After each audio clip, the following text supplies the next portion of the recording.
Good evening, ladies. How are we? Good? Let's give it up for that sizzle, huh? You guys, all right, very good. Listen, we know you've had a busy week already and it's early, but we want to welcome you to the second campus conversations that we've hosted here at the University of Texas, the great University of Texas, thanks to our friends from ESPN and ESPNW. Without further ado, I'm going to turn the program over to a good friend, former student athlete herself. She's now a vice president at ESPN. Please welcome, give it up for Carol Stiff.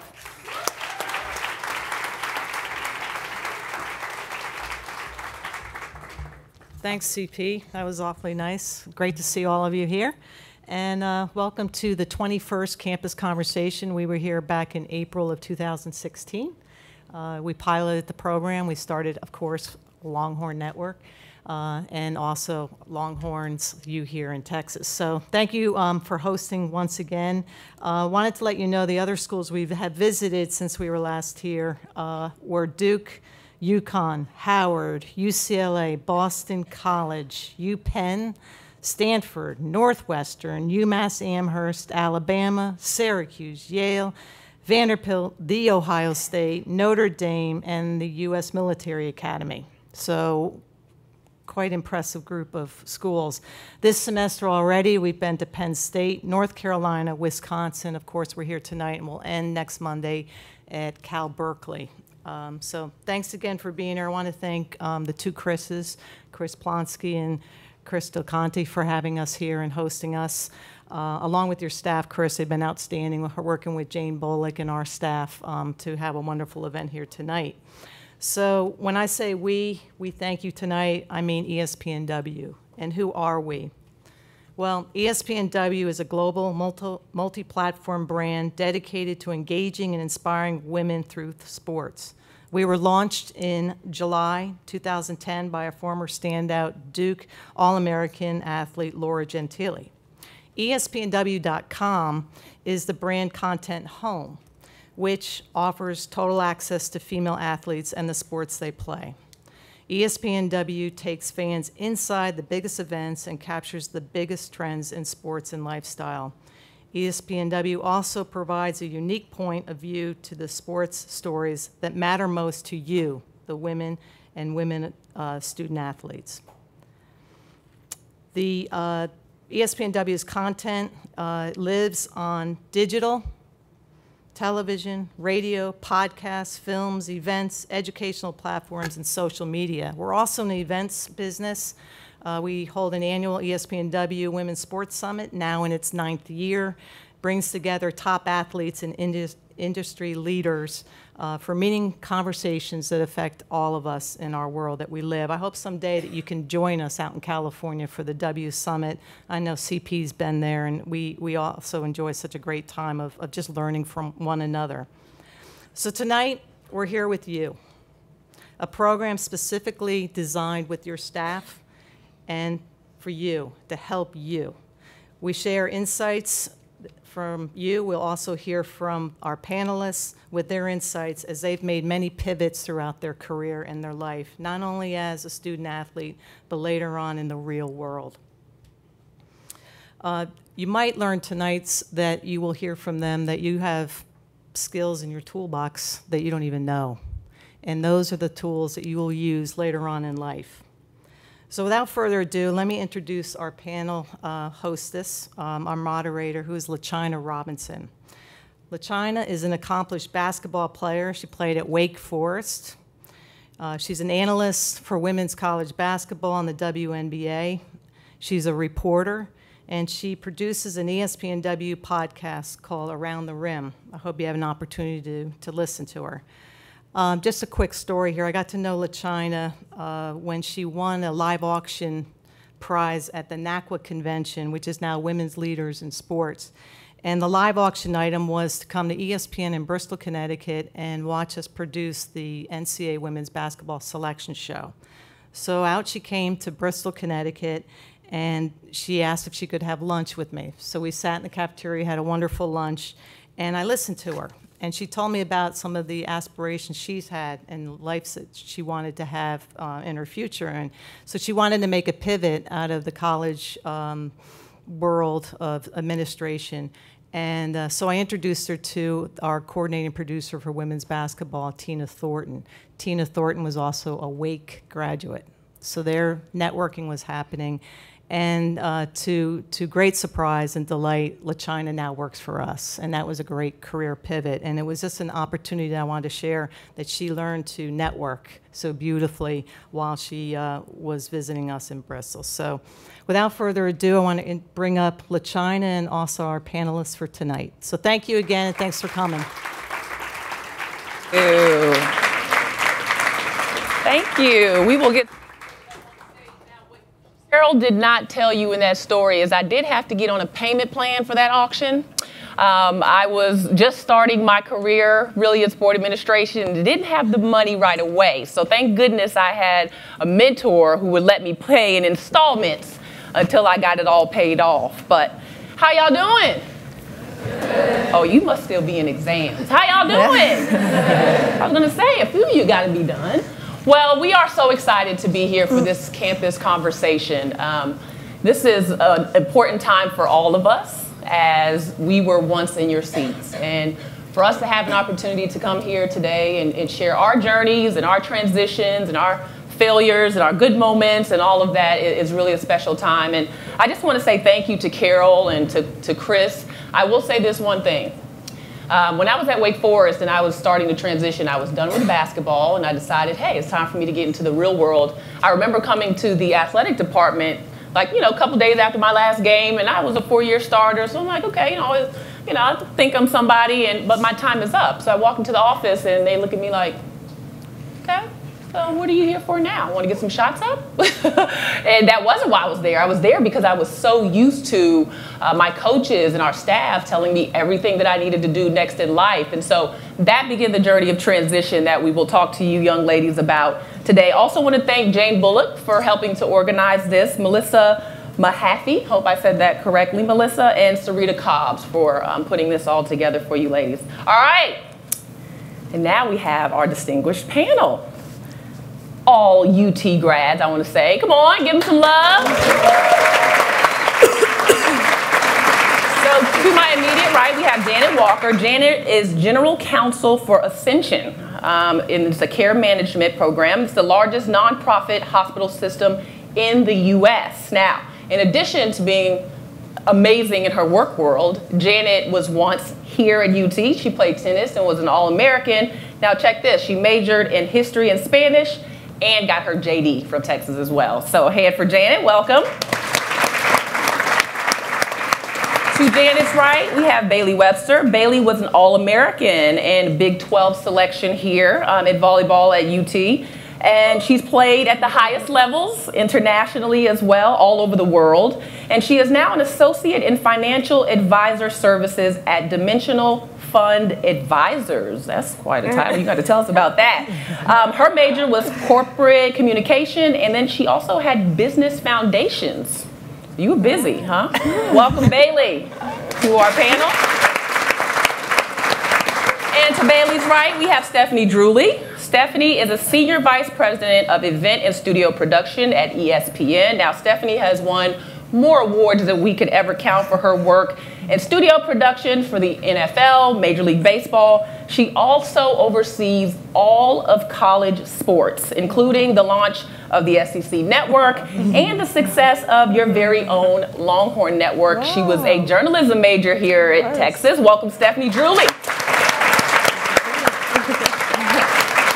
And last but certainly not least, wait, you should have put me before. That's not right. No, one of us has a bunch of medals. You've both got awards just in different things, but former Texas great NCAA champion and Olympic gold medalist in track, Sanya Richards-Ross. Mm-hmm. And Sanya is known around the world. I mean, her name is synonymous with track, and she is considered one of the fastest women to ever run on the track from right here at UT. She now works as a commentator for NBC, and among some other ventures that she's into. While she was here, she majored in management information systems. Welcome, Sanya. All right. right, so now we can get into the good stuff. And I would like for all of you to give your thoughts on this. Take us back to being on this campus. And the time came for you to leave, to transition. What was that transition like for each of you, and what did you learn during that time?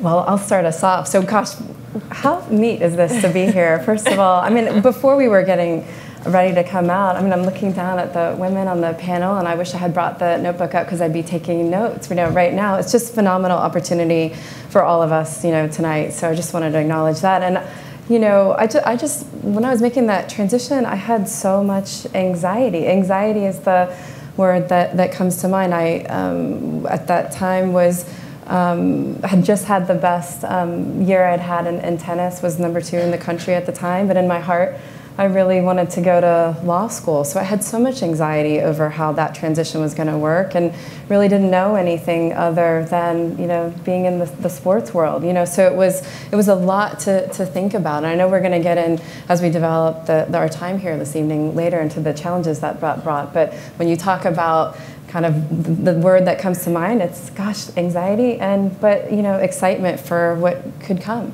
So that's really the... When I was playing here, I think I was so wrapped up in competing at the highest level. That's why I came to Texas, and then looking forward to accomplishing my goals. So when I first got here, I was looking to start. And then after that happened, then unfortunately my sophomore year, I tore my ACL. So then I sat and was like, okay, I want to come back and be better than I was. Then that happened, and then it was my junior year, we won a national championship. And so from there, it was like naturally, I wanted to progress and see what else that I could do in accomplishing goals. So naturally, I wanted to be on the national team and hopefully be on the Olympic team. But things don't always go the way that they planned. The first year overseas wasn't the year that I imagined. And then with all of those obstacles, I started realizing that I spent so much time focusing on my sport that I need to start figuring out what I want to do after I'm done playing, because I had encountered an injury there. And so that really made me, every time after practice, I'd go home and really start looking into things, researching things, looking at people online, trying to network at that point, because I wasn't able to do that in college. And so I know we'll get into more questions along the way, but then I didn't know what I wanted to do, but I started to have that realization that sports wasn't going to be there forever, and so I needed to focus on what I wanted to do after that. So I'm the least athletic person in this building. I think the most athletic thing I ever did at UT was fall down the steps at the PCL, but it's fine. It's true. So I just knew that I loved sports and I wanted to work in them. And so I was very focused early on about being intentional about working in broadcast journalism, and that was my major. And I was as hard as y'all work on your training and your teams and everything that you do to be athletes, I worked that hard on my internships. So that's how I spent my time. And when I graduated to leave here, I was useless for about 9 months at my parents' house. So I learned that I needed a kick in the butt to be motivated, and then just started calling people, literally just calling people and sending out as much information about myself as I could. So. And for me, first of all, I just want to acknowledge too what an amazing event this is, and we've all talked about the fact that we wish this was here when we were here. So I hope you guys just take advantage of these amazing opportunities that the universities are making available to you. But the first part of your question was, what was it like when we were on campus? And for me, I just have the best memories of being a Longhorn. There was an energy I would feel between sports. It was like you would see the volleyball team or the basketball team doing great things, and you just wanted to do the same thing. Like that rich tradition just always felt like you wanted to live up to that. And sometimes that does bring a lot of pressure, but I enjoyed it. I just always am so fond of my memories here at UT. But I actually left school early. After my sophomore season at Texas, I made my first Olympic team. I became professional and started running for Nike. And so I think for me that transition, and I feel like we'll talk through two of my transitions, one to professional sports and then after. But when I think about that time, I always feel like, man, I kind of took for granted how easy it was being a collegiate athlete. Like you said, everything is done for you, right? Like This is what time you go to weights. This is what time you have your ice baths. And all those things are scheduled for you. And you do it with other people. You do it with your teammates. But when you become a professional track and field athlete especially, it's an individual sport. And so I had to make my own schedule. I had to figure out who was going to be my new coach, who was going to be my physio, all those challenges of figuring out how I was going to excel. But I felt like I had such a great foundation here at UT, and I was prepared for that next level. In retrospect, sometimes I wish I'd have stayed my entire 4 years because I really, really loved being a Longhorn. But after my first year, I was #1 in the world, so I think I made the right choice. but it was a wonderful, wonderful time.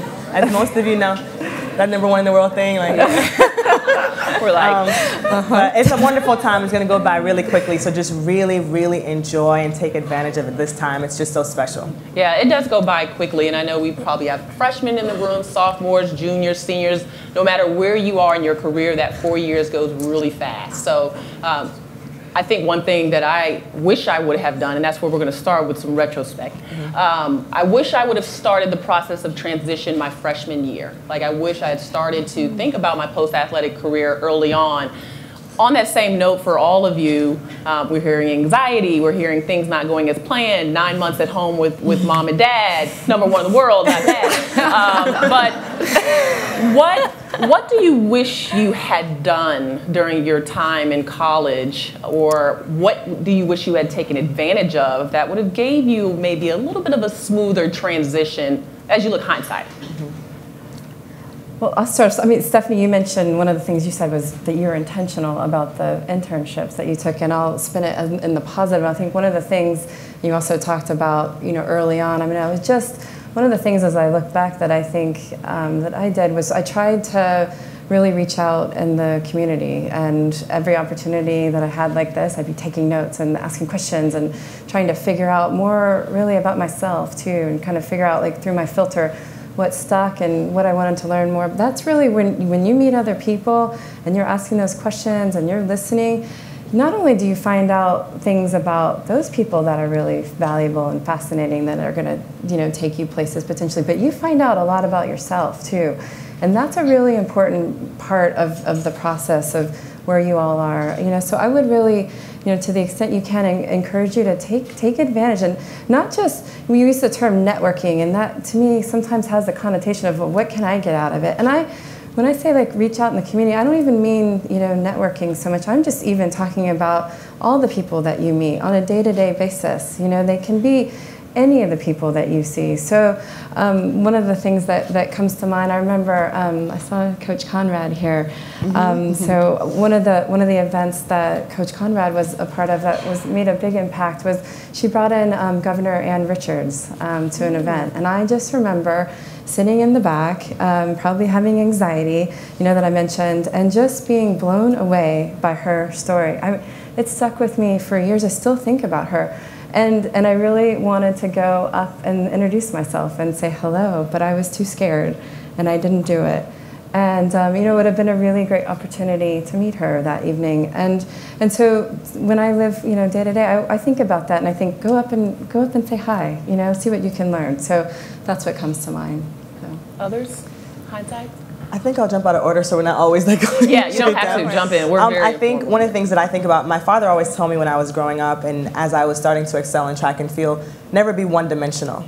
And I think that sometimes it's counterintuitive when you're an athlete, right? Because everyone else is saying, you got to stay focused, you're not going to run fast if you don't eat, sleep, breathe, track and field. And I do believe that on some levels you do have to be supremely focused. But you also never want to be one-dimensional where you only learn one thing and you're only good at one thing. And so what I would say in hindsight, and I think I did a good job of that towards the end of my career, is try new things. Don't be here and only take advantage of, don't only see the weight room and the track and your dorm. Go out, and there's so many amazing things that you can experience here on campus that you're not going to have this much access to when you're out of school. And so I would just say try new things. One of the things I think being an athlete teaches us to do is to know how to fail. So if you go out there and it doesn't work out, we know how to bounce back, dust ourselves off, and try something else. So I think ultimately it's about just trying new things and seeing what it is that you're passionate about, because you definitely will not be an athlete forever. It's the one thing that we can tell you for sure. You're not going to be able to play sports forever. So you got to find something else that brings you as much joy and that gets you out of bed every morning, and I'm sure you can find it right here on campus. I found a lot of stuff on campus. I had a really good time. So if there's probably... Which is how you fell down the steps. It's like, yeah. Sounds right. So I think that, you know, again, I think I didn't take as good advantage of the actual, it's going to sound terrible, but the actual education piece of it. Like I educated, I got my degree and I got an education, but I don't know that I retained as much as I would have liked to. If that makes sense. Like I was very focused on my career, what my career was going to be, but in retrospect, as you age, you sort of think, oh, I wish I had learned that, and why didn't I learn that, and why didn't I go to that government class? Because it was too far away. Like, there were just things that happened, you know, it's too early in the morning. So my parents would not like this conversation. I think while I was in college, I'd like to think I really thought that I was doing everything I needed to do. You know, I was like, there's not room for anything else. I felt I was captain starting sophomore year, and then I was on the team trying to stay organized. I was doing pretty well at my GPA, and so practicing and working out, I was like, there's no room for anything else. And now looking at it, I mean, if I made room to, which I still wanted to be a student, I mean, I still wanted to act like I was in college, I still wanted to enjoy college. So I would still go out with my friends and things like that, and now that I think about it, like if I had time to do that, I really wish I would have interned, even if it was for an hour after practice, because I'm thinking I'm tired after study hall, I want to nap for a little bit so I can go out later, and I just feel like just a couple hours, that would have changed a whole lot of things, because even though people respect the fact that you may have won or played a sport, at the end of the day, they still want to know if you're qualified for the job. And after playing, I still had to go intern. I had to enroll and get some college courses because internships only give college credit.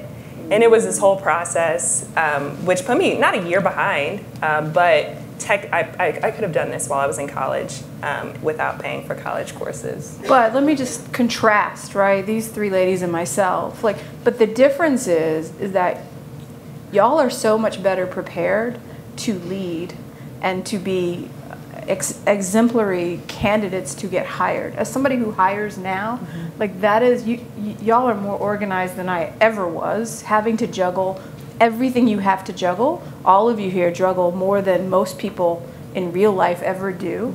So by the time you step out of here, you are so much better prepared and have so much of an advantage over other people that were having a college experience like I did. So when you're out there and when you're ready and when you're trying to get a job, like you should be leading with that information that you were a student athlete, because that is a full-time job.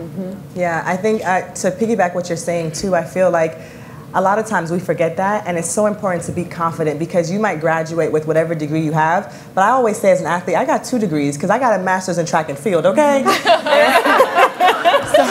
Because I mean, think about it. We've been doing this one thing. For me, I competed for 13 years professionally, and I started when I was 7. So 20 years of doing one thing. Think about all that you've learned. You step into that interview, you're confident that, listen, I know that those skills are applicable to anything that you ask me to do. I am coachable. I am smart. I am gifted. I'm able to rebound. I'm humble. All these things Disciplined.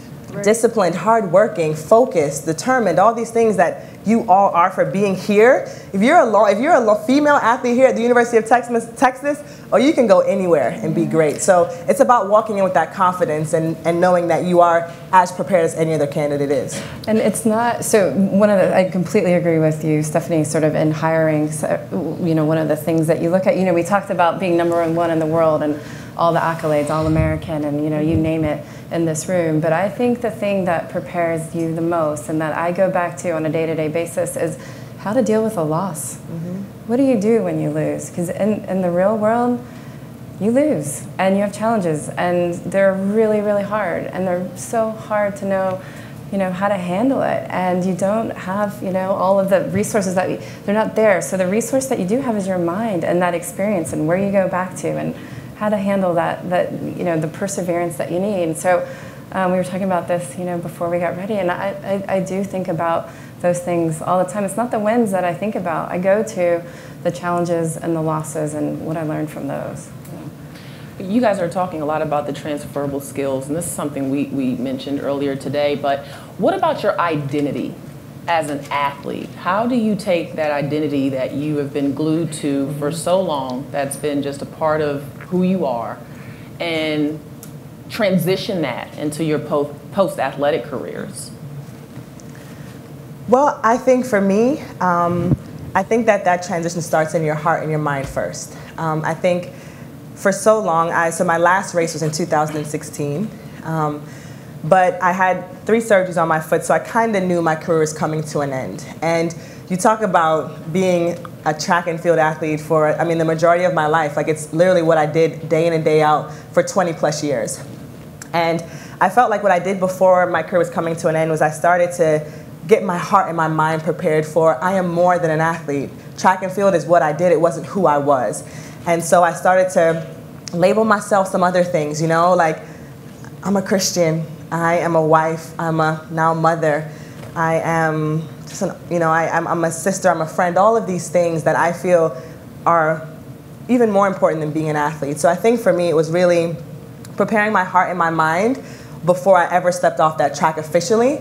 And so I wasn't as devastated as I think some people can be when your career doesn't always end the way you hope it will, or when it inevitably comes to an end. It's really about just kind of getting in that frame of mind that, hey, you know, it's going to end for everybody. Michael Jordan played his last game. Serena Williams will play her last game. Every single great will have to play that last game. And then when you step off that court or that field or whatever it is, you still have all of that. It's your essence. It's still with you. And so I think for me, I prepared mentally and spiritually before I ever stepped off the track. And now I walk in and I still keep my head high and I feel like a champion in everything that I do. Anyone else want to comment on that one? I think it was important for me just to, while I was playing overseas, I sat down and really had that conversation with myself. You know, why am I doing what I'm doing? And I think you get so caught up in that natural progression, as I talked about earlier, that I've been doing since I was young. Like, you play, you do club, AAU, and then you go here to get a scholarship, and then you play to win a championship, and then you keep, you know, and you're in that cycle until you realize, okay, am I doing this because it's what you're supposed to do? Do I do it because I love it? And once you get to professional, am I doing it just for the check? Am I doing it, why am I doing this? And so when I sat down and really thought about it, what do I like to do? What do I enjoy? And really thinking about why I was captain. I like that managing role. I like stability. I'm very process oriented. There's certain things about me that you can just take just from playing, and not necessarily, you have to really dig into it and understand why you were good at what you were doing. I was always punctual, on time, and things like that. It made me I enjoyed talking to people. I was always the person doing the interviews.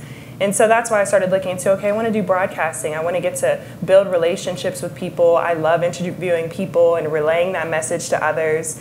And it's funny how everything works, because that was less than 5 years ago. And then I went from broadcasting to, okay, an opportunity came with the company Dimensional Fund Advisors. Hey, Jared, staying in touch with your coach. Jared Elliott told me about this opportunity. And even though it's finance, the position that I have is really, they have tons of smart people there, MBAs, PhDs, but they are missing that connection from the academic research to really building that connection with the clients. And so I was like, okay, I love talking to people, I'm personable and things like that. So the role that I'm doing, a lot of presentations in front of the camera, a lot of client events, while also learning things that, regardless if it works out or not, is really going to benefit me. And knowing about my finances, knowing about what's going on in the stock market. So I felt like it was a win-win. So you never know where you're going to end up, but to start with, what do you like to do? What could you be doing, whether you're being paying $0 or whatever, and what can elevate you financially, intellectually? I think that's a good place to start.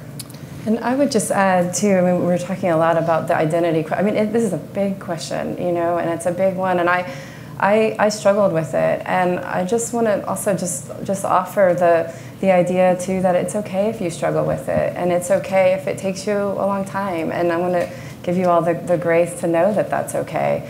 To know that you don't just have an identity for 20 years and you switch the lights off and you're a new person. It takes time. It's a process. I think I put my tennis rackets in the closet for 15 years and just pulled them out recently. You know, so I just want to tell you all that that's okay if you have that process as well. So I think it really just varies for everyone, and it looks a little bit different. So because it's a process.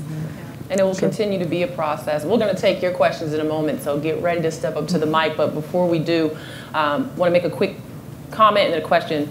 For me, and I don't even know why I asked about the major. I'm a sociology major who ended up in broadcasting. So that process, I went from, I'm going to major in sociology. Actually, I started off, I'm going to be a lawyer.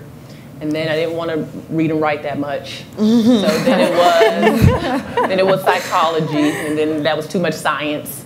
And it was sociology because I really liked the classes and I enjoyed the coursework for my formal education, right, Stephanie? But then I got into the real world and I said, well, I want to be with basketball. So I got into athletic administration, wanted to be an AD, an athletics director.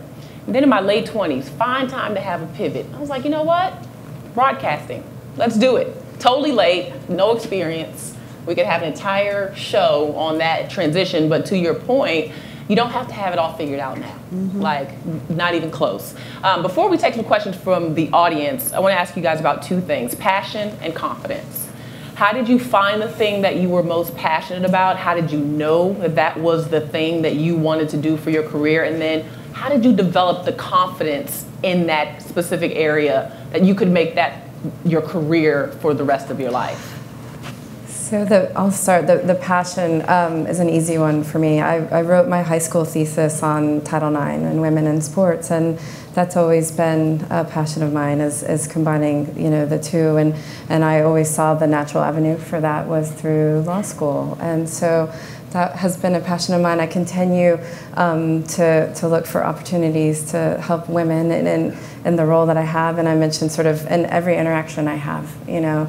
It doesn't have to be something formal. It can just be someone that you see in the grocery store or, you know, in any walk of life. And I think, you know, the confidence is something that comes over time, and it comes, you know, we talk about the pivot, the confidence, and I'll just use my example, in the legal world doesn't come overnight.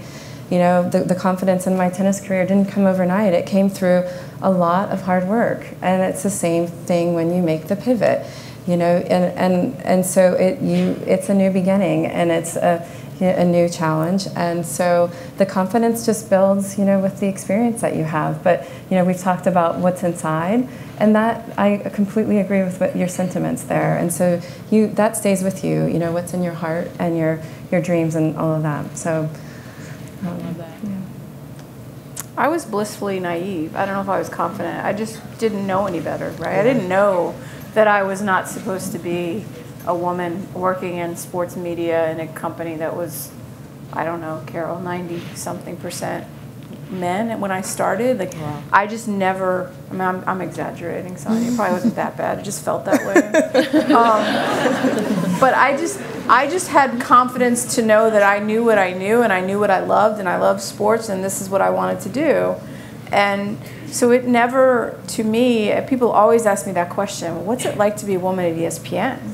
And I can't speak for anybody's experience in general, but for myself, it was about finding comfortable roles and then being mentored, or more so sponsored, having advocates, and mostly men were my advocates, and who would, you know, see something that I had done and say, oh, you know, we see something there, and would advocate for me and give me the next opportunity, or convince me that I needed to do something. When LaChina mentioned, I moved down to Austin to launch the Longhorn Network in 2011. And at the time, I was overseeing all of the NFL studio shows, which is all I ever wanted to do. Like, that was all I wanted was to work on the NFL anywhere, because I loved NFL football. And so I had my dream job. And then the president of the company, I was reading, they're going to start this network for Texas, and so I ran into him somewhere and I said, hey, I want to run that for you. And I don't know what made me say that. You know, I just, sure, it sounded like the right thing at the time. And then, you know, he came to me, they're like, okay, we want you to go do this. And I was like, I literally was tormented internally, as you do to yourself, for a couple of weeks. I didn't know. And then I went and I said, no, I don't want to do it. And because I didn't want to leave the comfort of where I was, and I loved what I was doing. But, and that was, where are we? It's 18, that was 7 years ago. needless to say, they convinced me, which was great, because as I look back on it now, the perspective that it gave me is that if I had stayed doing what I was doing, 7 years later, I would probably still be sitting there doing the same job that I loved. And I now have done, 3 different jobs since then. So, people always say, like, step out of your comfort zone, which is easy to say, but I think if you actually do it, you're able to look back and say, oh, okay, well, that made sense. Yeah. But, you can't, look, so now I sort of live by the mantra, say yes to things. Yeah. But it's unless you're blissfully naive like me, it's hard to say yes all the time. I just quickly want to add, too, we talk about sometimes being the only woman in a room, or, in my case, our case, sometimes the only African-American woman in a room. And what I learned over the last couple years, as that's happened to be more frequently than it did before, because in sports, I feel like sports is kind of that perfect blend, right? We're blind to race and all that stuff. It's just about performance, and so we don't see it as much. But as I've been out of that now, there have been so many times I step in a room, I'm the only black woman there, and at first it used to make me very nervous, like, okay, I don't want to say the wrong things. And what I've learned, especially in the times that we're in, is that our voices are so needed. When you are the only woman or the only African-American woman, you need to be there. Because a lot of times, if we're not there to speak on the things that matter to us or speak on our experiences, they never get in the room. Yeah. And so I just want to, for you guys to be emboldened about, hey, if I'm the only woman in the room, that this is a good thing. I need to be here. And of course, then you turn back and you pull somebody up with you. But it's something that happens to me all the time now. And I'm going to tell you, it's scary at times. You do have that anxiety and you want to say the right things, do the right things. But I've kind of, over time, gained a confidence where I always feel like God put me here for a reason. If I'm in this room, I'm supposed to be here. And I just, always try to fake it till I make it. Sometimes, people be like, you're so confident. I'm like, whew, they only need my armpits or something. But, you fake it till you make it, and then eventually you do feel that confident because you've put yourself in that position over and over again, and it just breeds that more confidence, and you just get more excited about every opportunity that you have. And you have a responsibility to represent that group. And you also have, and I always say it's like a weight that you carry, because you are now representative of a whole gender or a whole race, or, because whatever you do, and there's a natural spotlight on you because you're different. And whatever you do in that spotlight, you're either going to do really well or you're going to fail, or, which everybody does. But then it's cast upon everybody who looks like you. So there's that pressure. I just took that somewhere really different. No, but that's important. That's really important too. And I wanted to stay there for one more second too, because that's so important too, because sometimes we get in these opportunities, and let's say, you're a young girl from Kingston, Jamaica, and you come to the University of Texas and you don't do well. You make poor choices. Now what you've done is potentially made it where other young girls from Jamaica won't get this opportunity. So not that you want to put the weight of the world on your shoulders, but you do want to stand and remember and think to yourself, hey, listen, this is a wonderful opportunity. I'm going to make the best of it. I'm going to make good choices, because I do want to leave the door open for that young girl behind me who is coming from that same inner city or wherever you're from. Because unfortunately, when you do something that's not in the best light, they're going to say, hey, I'm not going to, So anyways, we went somewhere else.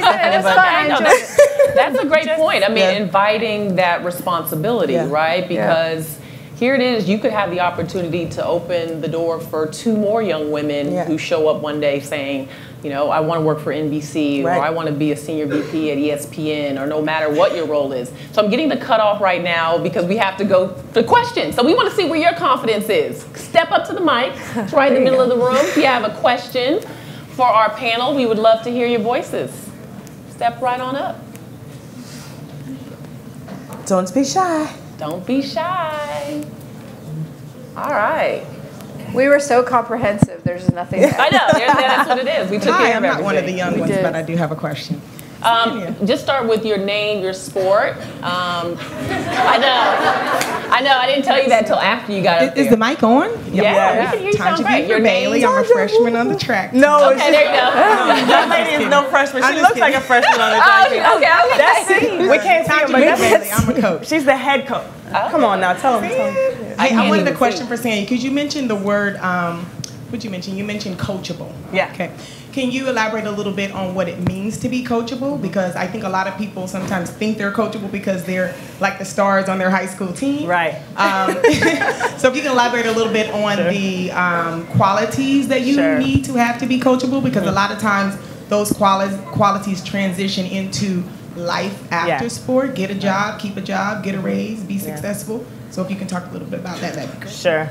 Tanja, I'm assuming some of your girls are here that aren't too coachable, so you wanted to make this right. I was going to say, awesome. We hadn't thought about a coach stepping up to the mic, but there's a message that needs to be shared. No, but I think ultimately being someone that's coachable is, first of all, when you've made the decision to work with somebody, it's important that you put your trust in that coach. And so that's one of the things that I've learned as an athlete is, if I'm working with you, I've already vetted you, I believe in you, you have a great track record. So when I come here, I'm going to first trust you. I'm going to be humble.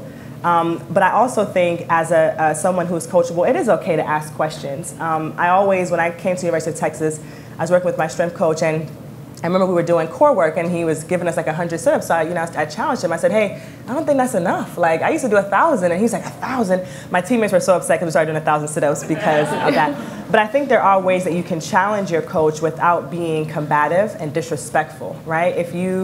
I think it should be a two-way street where your coach is also open to your questions and wanting to grow. But ultimately, I think it's about trusting your coach, being willing to be uncomfortable. We've talked about that. Like, your coach's style might be way different than what you did in high school. And you have to be willing to take that leap of faith with your coach. Sometimes you might take 1 or 2 steps backwards before you go forward. But that's where that trust comes in. And like we said, those things also will play out when you get a job. Like for me, and it's also about receiving criticism and understanding that the person has your best interest at heart.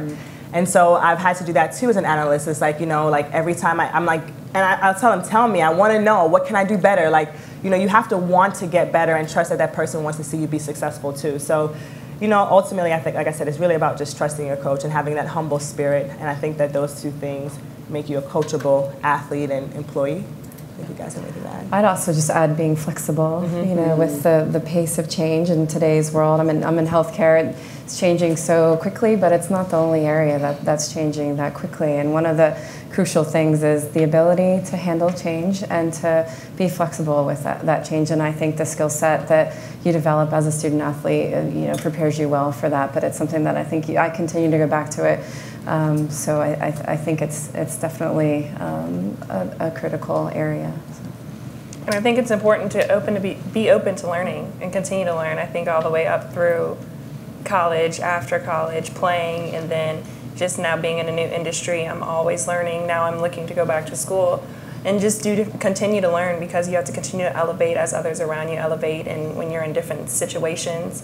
As she mentioned, it's 90% men in the finance industry, and I mean, as far as I know, I thought I was the only black female when I walked in through those doors. And so you really have to make sure that you're on your game, and so you always have to continue to grow and learn. I'm told we have time for one more question. No pressure. Oh, yeah. Your name and your sport, your year. If you're not a coach, I can't see. Ashley Miller. I'm a junior. I'm majoring in youth and community studies and getting my minor in social work, and I'm a part of the track and field team. And so one of the things that you guys mentioned and we talked about a lot was the pivot. And so I remember when you guys were on campus 2 years ago, that really resonated with me. And I want to, being in social work, I hope to get my master's in social work and be able to come back and help with that area. So what do you guys think as resources, if you were in college or you were getting ready for your pivot, whether it was professional or, well, I guess for all of you guys, some of you guys went professional, some of you guys stopped in college, but what resources would really have helped you guys? As far as mental health, just on a university standpoint, or just resources in your environment? And can you also re-explain the pivot?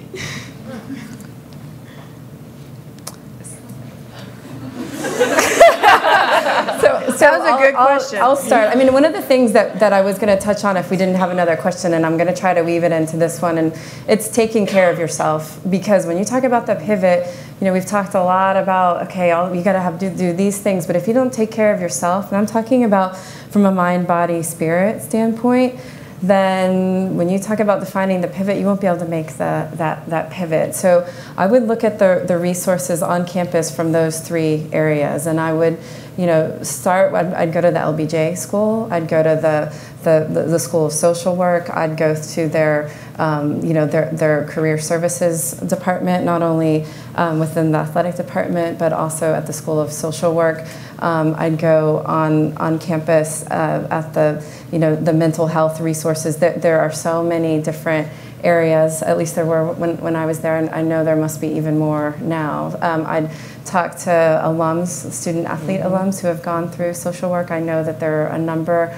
I'd talk to the panelists, offline after this, and really kind of get in the weeds and go to lunch, and really do make that extra step, follow up, and so I at least those are the things that come to mind from my standpoint. Yeah, I just think the world has changed so much now with social media, and I think that you have access to people who you admire, want to be like so much more than even we did. And so I would challenge you, whatever it is that you want to do, you can just reach out to that person. I mean, everyone has an Instagram, Twitter, whatever, and you can just send someone a note. And, we talked about, hey, taking somebody to lunch and picking their brain on what it is that you would like to transition into. For me, I talked about kind of having 2 pivots. One was going from college to being a professional athlete, and then just most recently pivoting now into my post-athletic career, which is now doing the commentating with NBC. I wrote 3 books, and you talked about being naive. When I was starting to write those books and I was going to write one, they're like, how about doing 3? I was like, oh, sure. It was a doozy. But no I think, yeah, exactly. But, I feel like as an athlete, you always think you can take on every single challenge. But I think I wanted to finally say that the university is doing great things. Like, these conversations, I think, are just incredible. And don't be afraid to ask the questions. Don't be afraid to come up afterwards. And don't be afraid to ask your counselors for more things like this. Talk to Chris Polanski. She'll take a meeting with you. She'll take an email. Jody Conrad, all these people that you have around you that have seen it all. Go to their offices, make an appointment and meet these people, and take advantage of everything that you have around you now, every single resource that they make available to you. And it does help you to make that pivot, to have the confidence to do it and the resources to do it. Just one point, as somebody who hires also with social media, please know that we look at that stuff. Yeah. So please be careful. Yeah, a whole nother. We could have had a whole panel on social media branding. But since you mentioned it, I thought I might say that. The other thing I would say is I think today, because things move so quickly in sort of any business that you're in, you have to be an advocate for yourself. You have to raise your hand. Like, it used to be a time when, in our company, when you could do a great job, and I was a benefit of that, you could do a great job and somebody would just tap you on your shoulder for your next assignment. Right. But you have to wage a PR campaign for yourself. And it's not about being arrogant, and it's not about sucking up to people. It's really just raising your hand, just having the confidence to say, I want to do that, and because people can't read your mind. So that's important. Well, that's all the time we have with our panel. A hand for our panel. They've been fantastic.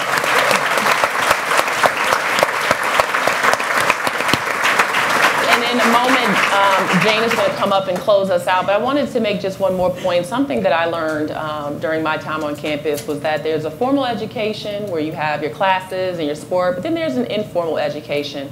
And that's where your responsibility is, whether that's building your character, getting involved in the community, starting to look ahead in your career. Think about getting that informal education while you're in school that you create, asking questions.